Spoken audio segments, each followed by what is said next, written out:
YS Jagan పై మాజీ మంత్రి బాలినేని శ్రీనివాసరెడ్డి చేసిన వ్యాఖ్యల పట్ల చెవిరెడ్డి భాస్కర్ రెడ్డి మండిపడ్డారు. ఒంగోలులోని వైసీపీ జిల్లా కార్యాలయంలో ఆదివారం సాయంత్రం జరిగిన సమావేశంలో ఆయన మాట్లాడారు. ఎమ్మెల్సీ పదవి కోసం స్వార్థంతో బాలినేని ఇటువంటి వ్యాఖ్యలు చేయడాన్ని ప్రజలు క్షమించారన్నారు.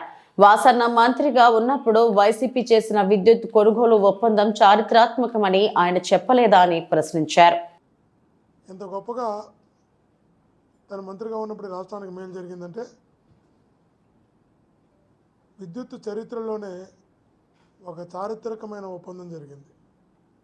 అది కూడా సెకీతో విద్యుత్ కొనుగోలు ఒప్పందం ఒక విద్యుత్ చరిత్రలో చారిత్రకమైన ఒప్పందం. సంవత్సరానికి 3,700 కోట్ల రూపాయల ఆదాయం ఇస్తూ 25 ఏళ్లకు 1,00,000 కోట్ల రాష్ట్రానికి ఆదాయం వచ్చేలాగా జరిగినటువంటి ఒప్పందం.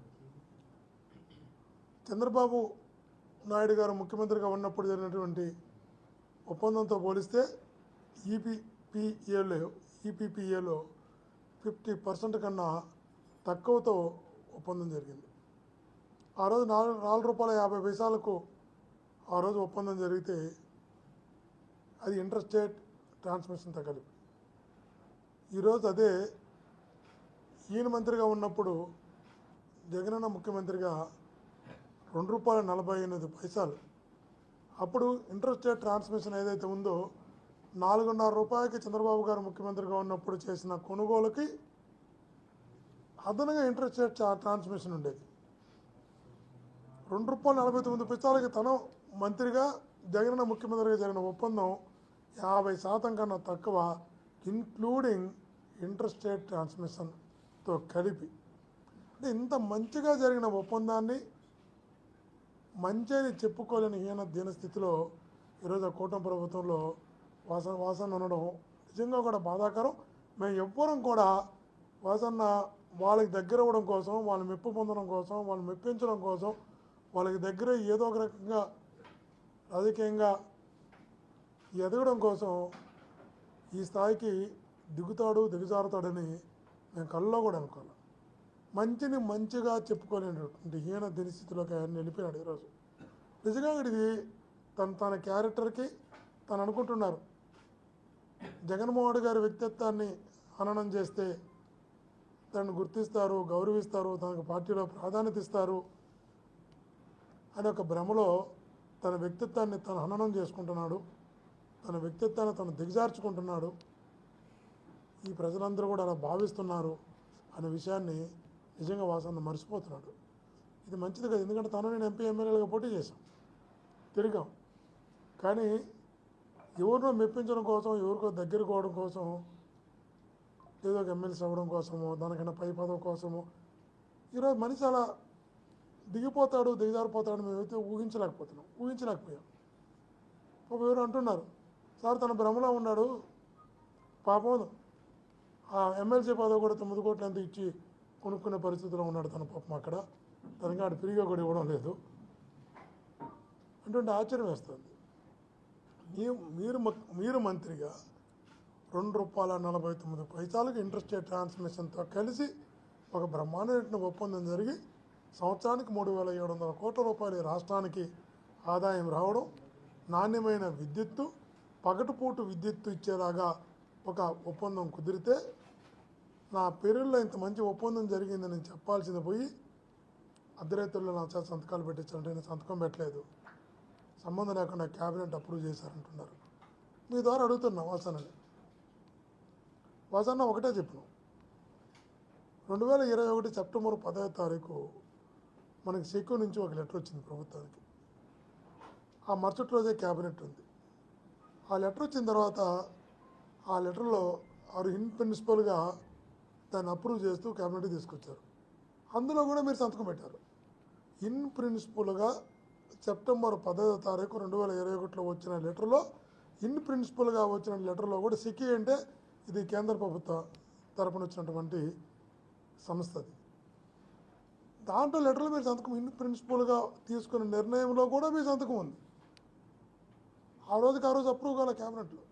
మళ్ళీ దానిపైన కమిటీ వేశారు ఎనర్జీ సెక్రటరీతో కమిటీ వేసిన తర్వాత నెల రోజుల తర్వాత మళ్ళా క్యాబినెట్కి వచ్చింది. అందులో కూడా మీరు సంతకం పెట్టారు. ఇన్ని ప్రిన్సిపల్గా వచ్చే లెటర్లో సంతకం పెట్టారు. నెల తర్వాత వచ్చినటువంటి కమిటీ వేసి కమిటీలో వచ్చిన లెటర్లో కూడా మీరు సంతకం పెట్టారు. 2 సార్లు సంతకం పెట్టి ఇప్పుడు నా సంతకమే లేదు, నేను సంతకమే పెట్టలా, అర్ధరాత్రిలో నా సంతకం పెట్టించుకున్నారు. ఎలా మాట్లాడుతున్నారో అర్థం కాదు.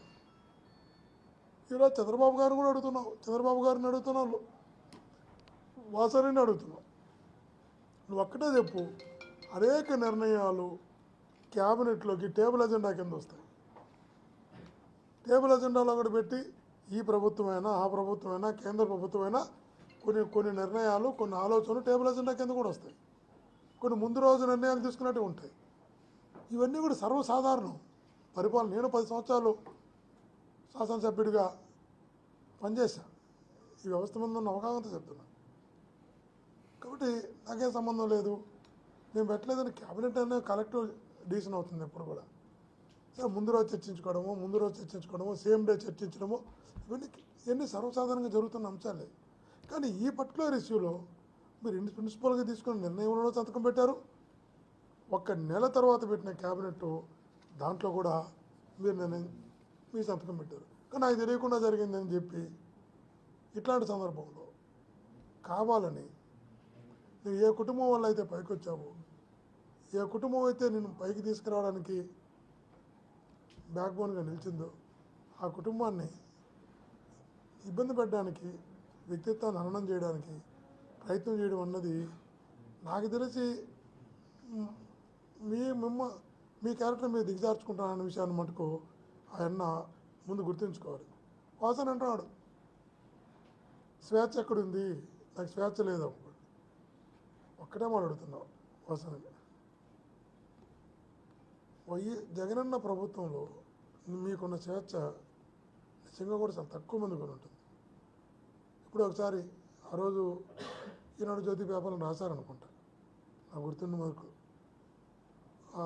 ఇతర పార్టీ నాయకులతో కలిసి స్పెషల్ ఫ్లైట్లో విదేశాలకు వెళ్ళారు అని. అంటే విదేశాలకి స్పెషల్ ఫ్లైట్లో ఇతర పార్టీలతో కలిసి వెళ్ళగలిగేంత స్వేచ్ఛ కూటమి ప్రభుత్వం నీకు ఉంటుందా అని అడుగుతున్నాను. అసలు స్పెషల్ ఫ్లైట్లో విదేశాలకు వెళ్ళడం కాదు, ఇతర పార్టీలతో మాట్లాడడానికి కూడా మీకు స్వేచ్ఛ ఉండదు. ఇక్కడ మీకు పోయిన తర్వాత అర్థమవుతుంది పుట్టిల్లు ఎంత గొప్పదో అని, ఎంత గొప్పగా చూసుకున్నదో, ఎంత స్వేచ్ఛ ఉన్నదో, ఎంత గౌరవంగా చూసుకున్నదో మీకు ఇప్పుడు కాదు, కాలం గడిచే కొందికి చాలా అర్థమవుతుంది. కాబట్టి వాసన ఒకటే చెప్తున్నాం, ఎవరినో సాటిస్ఫై చేసి ఏదో ఎదగాలని నీకు గుర్తించి గౌరవించి నేను హక్కును చేర్చుకున్న పార్టీపై బండలు వేసి అబండాలు వేసి నువ్వు లబ్ధి పొందాలనుకుంటే లాంగ్ టర్మ్లో అది ఖచ్చితంగా చెప్తున్నా నీ స్థాయిని దిగజారుస్తున్న విషయాన్ని కూడా ఎప్పుడు గుర్తుపెట్టుకోమని గట్టిగా తెలియజేస్తున్నా. ఏదేమైనా కూడా ఆత్మీయులారా, ఆధారాలతో సాక్ష్యాలతో నిజాలతో సంబంధం లేకుండా జగనన్న వ్యక్తిత్వాన్ని హననం చేయడానికి వాసన లాంటి వాళ్ళు ప్రయత్నం చేసినా, వాసనను అడ్డు పెట్టుకొని ఎవరు ప్రయత్నం చేసినా అది వాళ్ళకే తగులుతున్న విషయాన్ని కూడా గుర్తుంచుకోవాలి. ఇంతకుముందు కూడా ప్యారడైజ్ పేపర్స్ అని రకరకాల ఆరోపణలు చేశారు. చివరికి అర్థమైనాయి 2017 అనుకుంటా. 19లో రిజల్ట్స్ ఎలా వచ్చాయో మనకంతా కూడా తెలుసు. కాబట్టి వాసన మళ్ళా చెప్తున్నాం, నేను ఎక్కడ ఎంపీగా పోటీ చేసినా, ఎక్కడ ప్రతి పల్లె తిరిగా, ప్రతి ఊరు తిరిగా, ఇక్కడ ప్రజలు ఇట్లాంటి మనస్తత్వాన్ని అంగీకరించిన విషయాన్ని మీకు తెలుసు, నాకు తెలుసు. తప్పకుండా భవిష్యత్తులో జగనన్న వైపు ఎన్ని ఆరోపణలు చేసినా, ఎన్ని అభాండాలు వేసినా, ఎన్ని రకాలుగా ఎంతమంది కలిసి ఒక వ్యక్తిని ఎదుర్కోవడానికి ఎన్ని పార్టీలు కలుస్తున్నాయి, కుటుంబాన్ని కూడా తిరుగుబాటు చేయిస్తున్నారు. ఇట్లాంటి వాసనలను పిలుచుకొని వీళ్ళతో తిరుగుబాటు చేయిస్తున్నారు. ఒక వ్యక్తిని ఎదుర్కోవడానికి ఇంతమంది ఒకటి కావాలా? ఇంతమంది కలిసి ఒక వ్యక్తి యొక్క క్యారెక్టర్ని మీరు అసెస్ చేయాలనుకుంటే ప్రజలు తన వైపు నిలవరా? కానీ ప్రజలు అండ బలం జగనన్నకు ఉంది. కాబట్టి ఇటువంటివన్నీ కూడా నిలవు ప్రజల ముందరని కూడా తెలియజేస్తున్నా. థ్యాంక్ యూ అనండి.